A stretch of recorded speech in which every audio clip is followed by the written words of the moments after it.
Good morning. I am Dr. M. Fatima from SIRT. Today's lecture topic is AC bridge. Now, the bridge circuit actually it operates on the principle of the comparison. That is, some known value or the standard value is adjusted until it is equal to the unknown value. So, on the basis of this principle, the bridges are used for the measurement of Wheatstone bridge, for the measurement of resistance, and for the measurement of inductor value, capacitor value, and frequency. The DC bridge and AC bridges are the type of the bridge circuit. The DC bridge is used for the measurement of resistance only, and AC bridge is used for the measurement of inductor, capacitor, and frequency value. The DC bridge classification are Wheatstone bridge, Kelvin bridge, and Megon bridge, double Kelvin bridge. The AC bridges, for the AC bridges for the measurement of inductor, Maxwell bridge, Hayes bridge, Owen bridge are used. For the measurement of capacitance, Shearing bridge is used. For the measurement of frequency, Wien bridge is used.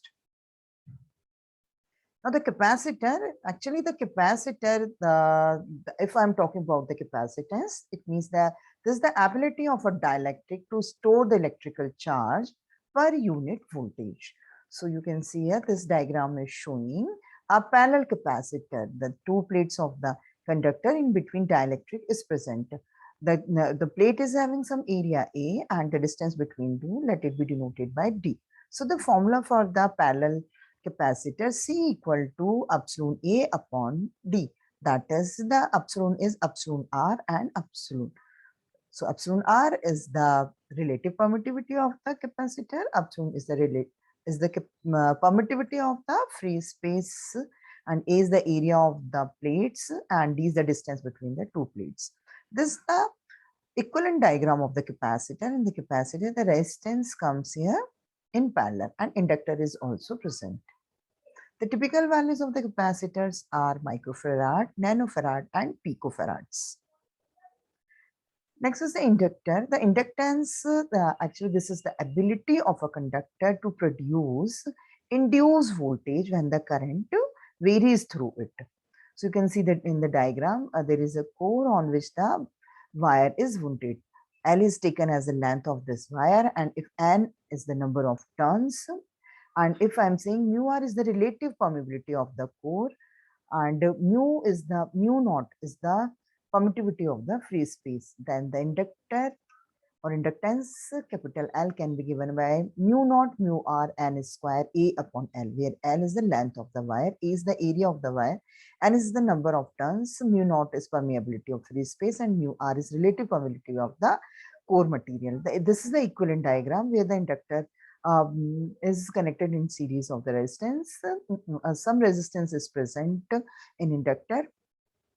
A stray capacitance or the distributed capacitance is also appearing between the two turns as shown in this diagram. This is one conductor, this is another conductor, and air is present between these two. So this is showing a distributed capacitance or stray capacitance. This comes in the picture, although this is not connected. So you can see here, this is the air core inductor. This is the symbol of the air core inductor, and this is the iron core inductor. Here, this is the symbol of the iron core inductor. The quality factor of the inductor and the capacitor. The quality factor of the inductor, if the resistance is connected in series, then this is given by omega XS upon RS. That is the reactance of the inductor divided by resistance. That is omega LS upon RS. Omega L is the reactance of the inductor. If the inductance is in parallel, if the resistance connected in parallel of the inductor, then the quality factor is given by R divided by X. This RP is representing the parallel capacitor and XP is representing the parallel reactance of the inductor. P is denoted here for the parallel. X is the reactance of the inductor and R is the resistance of the inductor. So this is equal to how much? Rp upon xp is equal to omega L. X is equal to omega L. That's why I can write xp equal to omega Lp. So the inductance parallel circuit quality factor is equal to Rp upon omega Lp. The next is the dissipation factor of the capacitor. This is the ratio of the reactance to the resistance. Same as the quality factor I'm talking about for the inductor. Now this dissipation factor, this for the parallel combination of capacitor and resistance, this is equal to the reactance divided by resistance. Since here the parallel combination is taken, so P is used as subscript, so I can write here XP upon RP. The value of X is equal to 1 upon omega C. So value of XP is equal to 1 upon omega Cp. Rp is already in the denominator, so that's why the dissipation factor of a capacitor is equal to 1 upon omega Cp Rp. Now, if the capacitor is connected in series of the resistance, then this dissipation factor will be equal to resistance upon reactance of the capacitor. Since the capacitor and the resistance are in series, here the S is taken as subscript. So this is equal to Rs upon Xs.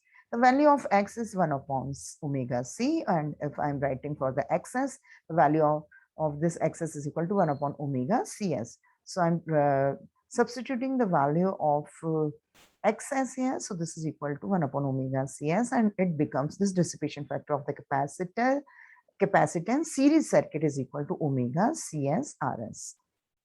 So this much about the quality factor and the dissipation factor of the inductor and capacitor. The importance of the quality factor is if the value of this capacitor is very high, if the resistance is 0, then the value of this quality factor will be very high. It means the resistance is 0, that is the inductor is pure. There is no resistance present inside of the inductor. So the quality factor is very high.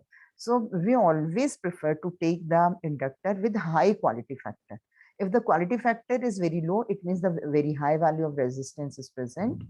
So the low quality factor resistance inductance are not desirable if the inductor comes in series with resistance, and vice versa with the inductance parallel circuit.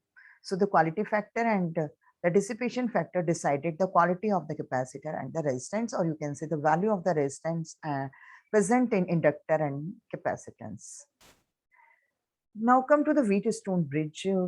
This Wheatstone bridge is used for the measurement of resistance.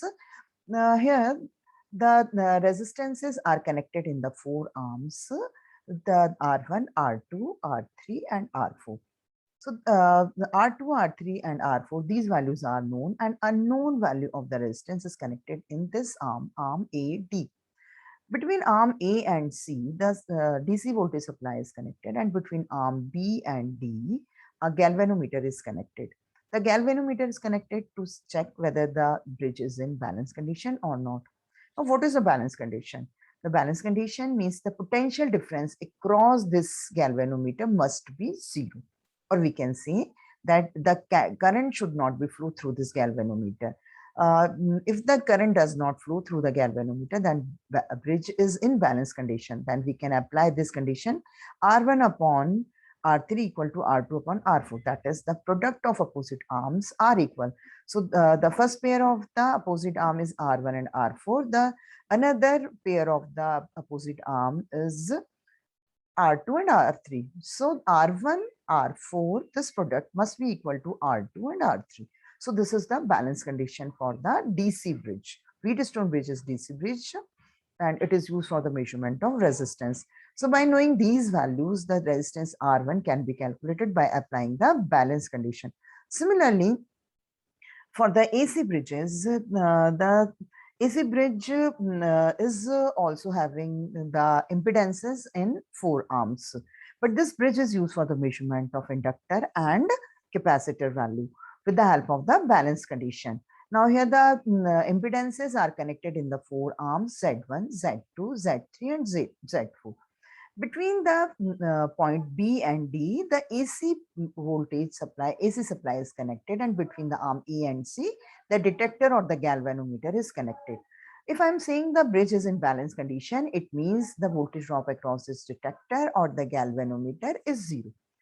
It means the current will not be flowing through the detector or the galvanometer. If this is so, then the bridge is in balance condition. So I can apply the balance condition.